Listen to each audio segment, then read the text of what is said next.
Media గురించి మాట్లాడాడు. ఏమండి, మీరు ఆన్సర్ చేయాలి కదా, ప్రశ్నలు వేయాలి కదా. సోషల్ మీడియా గురించి మాట్లాడే నైతిక హక్కు ఆ వ్యక్తికి ఉందా? ఎవరిని వదిలావు? ఏ ఒక్కరినైనా వదిలావా సోషల్ మీడియాలో? జడ్జీలను వదలలేదు, రాజకీయ పార్టీలను వదలలేదు, రాజకీయ నాయకులను వదలలేదు. ఎంతెందుకు? నీకు జన్మనిచ్చినటువంటి నీ తల్లిని వదలలేదు, నీతో రక్తం పంచుకున్నటువంటి నీ చెల్లిని వదలలేదు. ఏ ఒక్కరిని కూడా సోషల్ మీడియాలో వదలకుండా నరక యాతన చూపించినటువంటి నువ్వు సోషల్ మీడియా గురించి మాట్లాడుతున్నావు. పాపం రంగనాయకమ్మ ఏం పెట్టింది? ఒక పోస్ట్ ఫార్వర్డ్ చేస్తే ఆవిడికి ఎంత హింస పెట్టారు. సీనియర్ జర్నలిస్టులకు ఇబ్బంది పెట్టారు. విశాఖపట్నంలో ఒక ఆయనకి కర్నూలు వాళ్ళకి తీసుకెళ్ళి మొత్తం తిప్పితే గుండెపోటు వచ్చి చనిపోయారు. 5 సంవత్సరాల్లో నువ్వు చేసినటువంటి అరాచకాలు ఇంత అంతా కాదు. ఏ ఒక్కరిని వదలలేదు.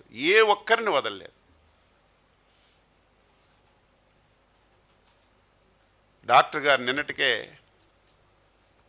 5 సంవత్సరాలు అయింది. సుధాకర్ డాక్టర్ ఏమడిగాడు? మాస్క్ అడిగితే చంపేశారు. పిచ్చోడు పెట్టి రోడ్డు మీద మొత్తం చంపి, సభ్య సమాజం అసహించుకునే విధంగా ఒక డాక్టర్ని నడి రోడ్డు మీద చంపేశారు. మా రేపల్లి కాన్స్టిట్యున్సీలో గౌడు, బలహీన వర్గాలకు చెందిన వ్యక్తి అమర్నాథ్ గౌడ్ ఏం చేశాడు? మా అక్కకి అల్లర పెడుతున్నారని అడిగితే పెట్రోల్ పోసి నోట్లో గుడ్డలు పెట్టి, ఇంత క్రూరత్వం ఎక్కడైనా సరే ఉందా? మానవ సమాజంలో ఎక్కడైనా సరే ఇటువంటి క్రూరత్వాలు ఉన్నాయా? నీ హయాంలో, నీ నాయకత్వంలో నోట్లో గుడ్డ పెట్టి పెట్రోల్ పోసి అమర్నాథ్ గౌడ్ని చంపేశారు. సలాం కుటుంబం ఏం చేశారు? దొంగతనం చూపితే మొత్తం అందరూ కూడా ట్రైన్ కింద పడి ఆత్మహత్య చేసుకున్నారు. మాట్లాడితే నిన్న సినిమాలు కూడా చూపించారు, మా కార్యకర్తలు చంపేస్తున్నారని. సిగ్గుందా నీకు? 5 సంవత్సరాలు కోత కోచావు.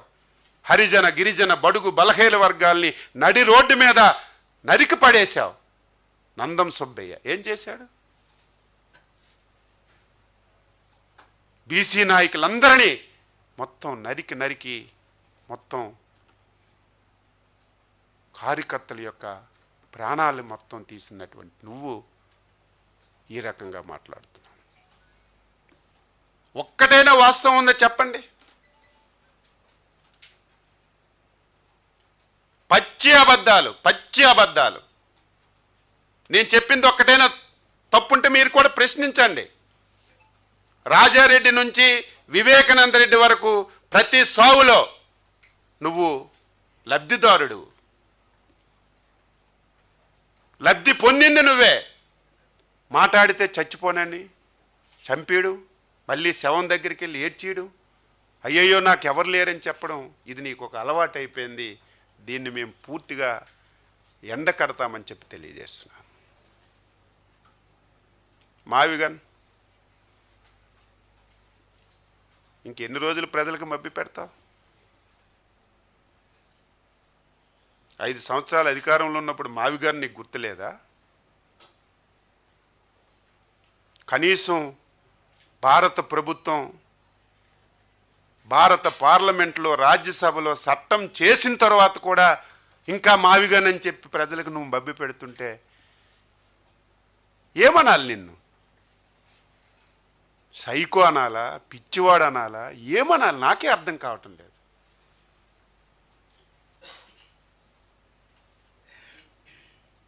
ఎవడైనా మళ్ళీ మార్చగలడా? ఎవడి వల్లైనా సాధ్యమవుతుందా? అన్ని ప్రయత్నాలు చేశాడు. ఈ రాష్ట్రానికి పరిశ్రమలు రాకుండా చేయాలని ప్రయత్నం చేశాడు. చంద్రబాబు మీద నమ్మకంతో, మోడీ గారి యొక్క సహకారంతో మీరు నేను ఊహించినటువంటి పెద్ద పరిశ్రమలు వచ్చి ఈరోజు మనకి ఏదో మాటలు చెప్పడం కాదు, గ్రౌండ్ అవుతున్నాయి, కొన్ని ఓపెన్ అవుతున్నాయి, కొన్ని ప్రారంభోత్సవాలు చేస్తున్నాం. అది రాకుండా చేసావు, అది అధిగమించాం. మెడికల్ కాలేజీలు కొబ్బరికాయ కొట్ట ఒక పైస ఇవ్వలేదు. అవన్నీ మేము ప్రైవేటైజ్ చేసి అని చెప్పి నువ్వు మాయ మాటలు చెప్తున్నావు. మేము ప్రైవేటైజ్ చేయడం లేదు, ప్రభుత్వమే అది వాళ్ళకిచ్చి కట్టి మెయింటైన్ చేయడానికి మేము ప్రయత్నం చేస్తుంటే అది రాకుండా చేయాలని అడ్డు పెడుతున్నాం. ఈరోజు అమరావతి మీద విషం కమ్ముతున్నాం.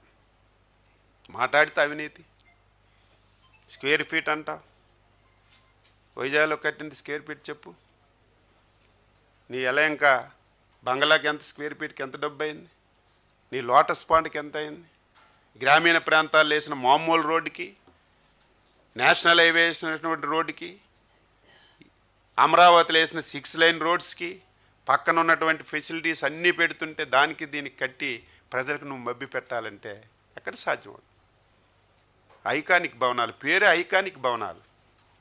మామూలు భవనాల రేటు, ఐకానిక్ భవనాల రేటు ఒకేలాగా ఉండాలంటే ఎక్కడుంటుంది? నువ్వు కట్టిన ప్యాలెస్ లాగా పేదవాడు కట్టుకున్న ప్యాలెస్కి రేటు ఒకేలాగా ఉంటుందా? చెప్పండి. నువ్వు కట్టిన ప్యాలెస్కి పేదవాడు కట్టిన ఇల్లుకి ఒకేలాగా రేటు ఉంటుందంటే దానికి అర్థమేముంది? గ్రామీణ ప్రాంతాలు వేసిన రోడ్డుకి, నేషనల్ హైవే రోడ్డుకి, 4 లైన్స్ రోడ్డుకి, 6 లైన్స్ రోడ్డుకి పక్కన అన్ని ఫెసిలిటీస్, గ్యాస్ పైప్ లైన్స్ అన్నీ వేసినటువంటి రోడ్స్కి ఒకేలా కట్టి ప్రజల్లో అయోమయాన్ని క్రియేట్ చేస్తున్నాం. దాన్ని కూడా వదలం, అన్నీ చెప్తాం. ఇందులో ఎవరికి స్వార్థం లేదు. ఆంధ్ర రాష్ట్రానికి ఒక మంచి రాజధాని ఉండాలి. నేను మళ్ళీ మళ్ళీ చెప్తున్నాను, ఇది సెల్ఫ్ ఫైనాన్స్ ప్రాజెక్ట్. ఛాలెంజ్ చేసి అడుగుతున్నాను, ఒక్క అమరావతే కాదు, ఈ ఆంధ్ర రాష్ట్రంలో ఏ జిల్లాని మీరు తీసుకోండి, శరవేగంతో అభివృద్ధి జరుగుతుంది. అన్ని ప్రాంతాలని సమానం దృష్టి పెట్టుకొని రేపు భవిష్యత్తులో ఎటువంటి ఇబ్బందులు లేకుండా ఎవడు ఏది అడిగినా సరే అన్ని ప్రాంతాలకి సమానంగా అభివృద్ధి. అటు ఉత్తరాంధ్ర, నేను కూడా ఇన్ని సంవత్సరాల నుంచి రాజకీయాల్లో ఉన్నాను. నా జీవితంలో ఇంత డెవలప్మెంట్ ఎప్పుడు చూడలేదు, ఇన్ని పరిశ్రమలు ఎప్పుడు చూడలేదు. లక్షలాది కోట్ల రూపాయలతో పోటీలు పడి, మొన్నే గూగుల్ వస్తే గూగుల్కి పోటీగా రిలయన్స్ వచ్చింది. వాళ్ళకంటే ముందు మేము పెడతాం, విజయనగరంలో ప్లేస్ ఇవ్వండి అని అడిగితే వధిస్తున్నాం. విశాఖపట్నం స్టీల్ ప్లాంట్ ఏది చూసుకొని, ఆర్సెనల్ మెటల్ స్టీల్ ప్లాంట్ కానీ ఏది మీరు తీసుకున్నా సరే ఉత్తరాంధ్ర బ్రహ్మాండంగా ప్రాజెక్టులన్నీ పూర్తి. ఇవన్నీ చూసి ఓర్వలేక నువ్వు వ్యక్తిగతంగా చంద్రబాబు నాయుడు గురించి మాట్లాడుతున్నావు. తప్పేముంది? గొడ్డల పార్టీ. నువ్వు ఒక్కడివే కాదు, కింద వాళ్ళు కూడా అదే పని చేస్తున్నారు. కాబట్టి మీ పార్టీ గొడ్డల పార్టీ.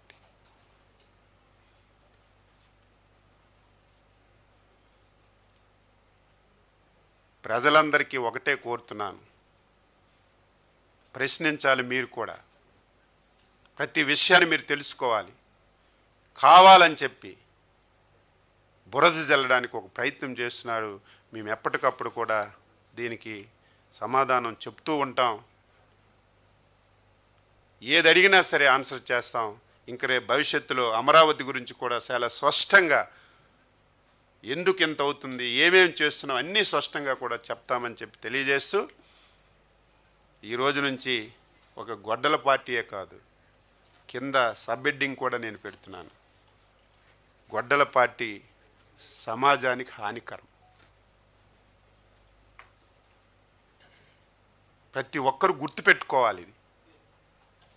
ఇదేదో మాకు కాదు, ఇటువంటి వ్యక్తి రాజకీయాలు ఉండడానికి అవకాశం ఉండకూడదు. మీ అందరికీ తెలుసు, చంద్రబాబు నాయుడు ముఖ్యమంత్రిగా ఉమ్మడి ఆంధ్రప్రదేశ్లో కానీ మన రాష్ట్రంలో కానీ ముఠా కక్షల్ని అరికట్టాడా లేదా? నక్సలిజాన్ని అరికట్టాడా లేదా? మత కల్లోలాన్ని అరికట్టాడా లేదా? ఫ్రాక్షనిస్టులు కూడా అరికట్టాడా లేదా? ఈయన కూడా ఫ్రాక్షనిస్ట్ అయితే 2 నిమిషాల్లో అరికట్టచ్చు. ఈయన రాజకీయ ముసుగులో ఉన్నటువంటి ఒక ఫ్రాక్షనిస్ట్ కాబట్టి రాజకీయ ముసుగేసుకొని ఈరోజు వ్యవహారాలు చేస్తున్నాడు. కాబట్టి ఈ మాత్రమైనా సరే ఉన్నాడు తప్ప నిజమైనటువంటి ఫ్రాక్షనిస్టు రాజకీయ పార్టీ ముసుగులో నడుపుతున్నాడు. దీని బండారాన్ని మేము ప్రతి ఒక్కరికి చెప్పి ఎడ్యుకేట్ చేసి ఇటువంటి వ్యక్తి ఈ రాష్ట్రంలో ఉండకూడదు, తెలుగు జాతికి అరిష్టం అని చెప్పి ఈ సందర్భంగా ప్రతి ఒక్కరికి తెలియజేస్తున్నాను.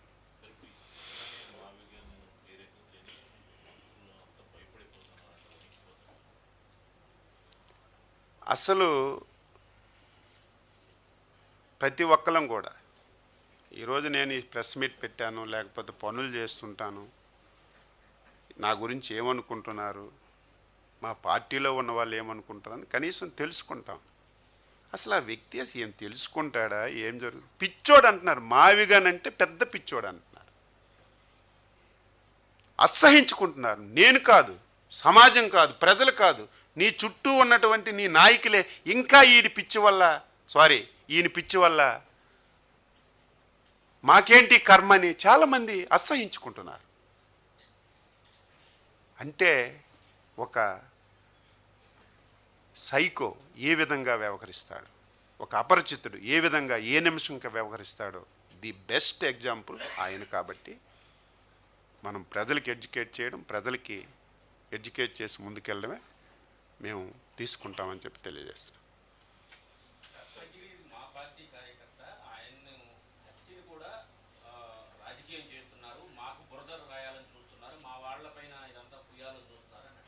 ఎవరన్నా నీకు మొదటే చెప్పాను కదా, ఆస్తుల గురించి కానీ అధికారం గురించి కానీ నీ కార్యకర్త అని ఉండదు, తల్లి అని ఉండదు, చెల్లి అని ఉండదు, ఎవరిది ఉండదు. ఎవరు అడ్డం ఉంటే వాళ్ళకి చేస్తా.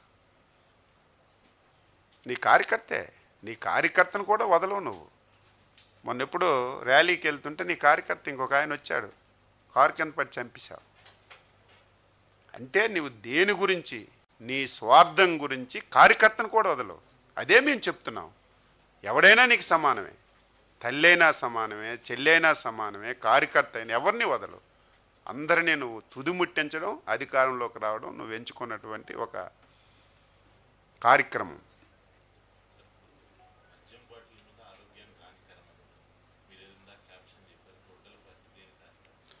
సమాజానికి హానికరం. ఇదేదో అచ్చెన్నాయుడుకో చంద్రబాబు నాయుడుకో మా పార్టీకి కాదు, యావత్ తెలుగు సమాజానికి హానికరం. ఇది ప్రతి ఒక్కరూ గమనంలోకి తీసుకురావాలి.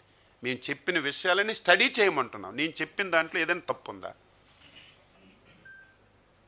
ఈరోజు ఉన్నటువంటి యూత్ కూడా తెలుసుకోవాలి. నాకు కూడా తెలియదు.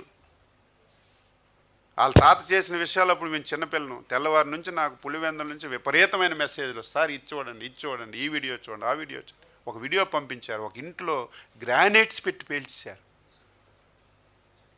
ఇన్ని దారుణాలు ఇవి ఎవరికి తెలియదు? కనీసం నీ పుణ్యాన మీ కుటుంబం హిస్టరీ అంతా బయట పెట్టడానికి ఒక అవకాశం వచ్చింది. ఆ అవకాశం నువ్వే ఇచ్చావు.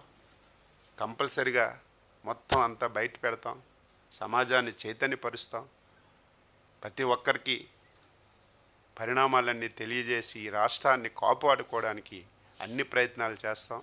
నువ్వేదో గుడ్డ కాల్చి మా ముఖం మీద పెడితే ఆ గుడ్డ నీ మీదే పడుతుంది, పూర్వంలాగా విడిచిపెట్టే ప్రశ్న లేదు. అలాగని చెప్పి వల్గర్గా తిట్టడం, ఏదో విమర్శలు చేయడం కాదు. ప్రజలకు ఎడ్యుకేట్ చేస్తాం.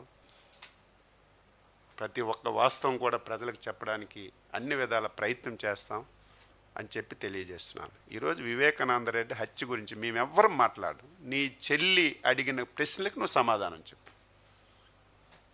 గొడ్డల పార్టీ అచ్చెన్నాయుడు చెప్పడం కాదు, నీ తోడ బుట్టువే గొడ్డల పార్టీ ఉంటుంది, నీ చిన్నాన్న కూతురే గొడ్డల పార్టీ ఉంటుంది. అందరూ గొడ్డల పార్టీ. గొడ్డలతో చంపిన వాళ్ళు గొడ్డల పార్టీ అనకపోతే ఏమనాలి? Gun culture. చంద్రబాబు నాయుడు గురించి మాట్లాడే మాటలేనవి. ఎప్పుడైనా సరే, ఎక్కడైనా సరే ఇటువంటి దానికి ప్రోత్సాహం ఇచ్చినటువంటి సందర్భాలు ఉన్నాయా? అటువంటి వ్యక్తి గురించి నువ్వు మాట్లాడుతున్నావు.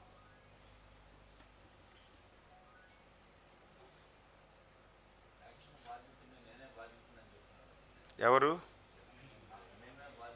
నిందితుడు అన్ని సావులకి లబ్ధి పొందినటువంటి లబ్ధిదారుడు, అంతిమ లబ్ధిదారుడు ఆయనే. అయ్యయ్యో తండ్రి చనిపోయాడు, పాదయాత్ర చేశాడు, ప్రజల్లో సింపతి పెట్టాడు, ఒక్క అవకాశమైన అధికారంలోకి వచ్చాడు. అప్పటికి ఇవ్వలేదు అధికారం. ఎందుకంటే 2014-19 చంద్రబాబు నాయుడు గారు ఒక స్వర్ణయుగంలో పరిపాలన చేశాడు, అందరికీ హ్యాపీ చేశాడు. మళ్ళీ గెలమని చెప్పి ఎలక్షన్లకి 4 రోజుల ముందు బాబాయిని గొడ్డలతో కంపి అయ్యయ్యో తండ్రి లేడు, అయ్యయ్యో బాబాయ్ లేడని చెప్పి సింపతి పొంది అధికారులు. ఇప్పుడు నిజ స్వరూపం తెలిసింది. మీరు చూడండి, అపోజిషన్లో ఉన్నప్పుడు అన్నీ మాట్లాడు, అధికారంలో ఉన్న ఒక్కటైన మాట. కోడికత్తి 5 సంవత్సరాలు ముఖ్యమంత్రిగా ఒక్కరోజైనా రివ్యూ చేసావా? నీ బాబా హత్య ఇంత గగ్గోలు పెట్టావు, సిబిఐ అన్నావు, అన్నీ అన్నావు, ఒక్కరోజైనా మాట్లాడావా? ఇవన్నీ ప్రజలు అమాయకులు కాదు, ప్రతిదీ గమనిస్తుంటారు. నేనేదో మైక్ ముందుకు వచ్చాను, ఉపన్యాసాలు చేస్తున్నానంటే నా గురించి గమనిస్తారు. గమనించకుండా ప్రజలు అమాయకులు కాదు, అది గుర్తుపెట్టుకోవాలి. ఏదో మైక్ ఉందని 2-3 గంటలు ఉపన్యాసం ఇస్తే అన్ని ఉపన్యాసాలే. ఉద్యోగుల గురించి నీకు మాట్లాడే హక్కు ఉందా? ఉద్యోగుల గురించి మాట్లాడే నైతిక హక్కు నీకు ఎక్కడుంది? 5 సంవత్సరాలు 1వ తారీఖు వస్తే జీతాలు ఇస్తే చాలు, మీకు ఒక దండం, మరేమీ అక్కర్లేదు, ఇంక్రిమెంట్లు వద్దు, ఏమి వద్దని 5 సంవత్సరాలు అగమ్యగోచరంగా ఉన్నటువంటి ఉద్యోగస్తులకి మేము మోసం చేస్తున్నాం. 1వ తారీఖు తెల్లవారిసరికే జీతాలు పడుతున్నాయి, బాకీలన్నీ విడతలుగా ఇస్తున్నాం. చెయ్యాలని ఉంది, తప్పనుంది. ఆర్థికంగా ఏముంచావు నువ్వు ఈ రాష్ట్రంలో? ప్రతీదీ అబద్ధమే, ఏది మాట్లాడినా అబద్ధమే మాట్లాడాడు. మొత్తం ఆయన అన్వహించుకొని మాట్లాడినటువంటి మాటలు తప్ప ఇందులో ఒక్కటి కూడా వాస్తవం లేదు.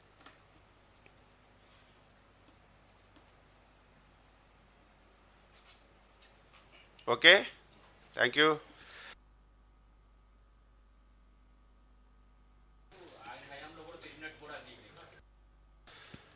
Petrol diesel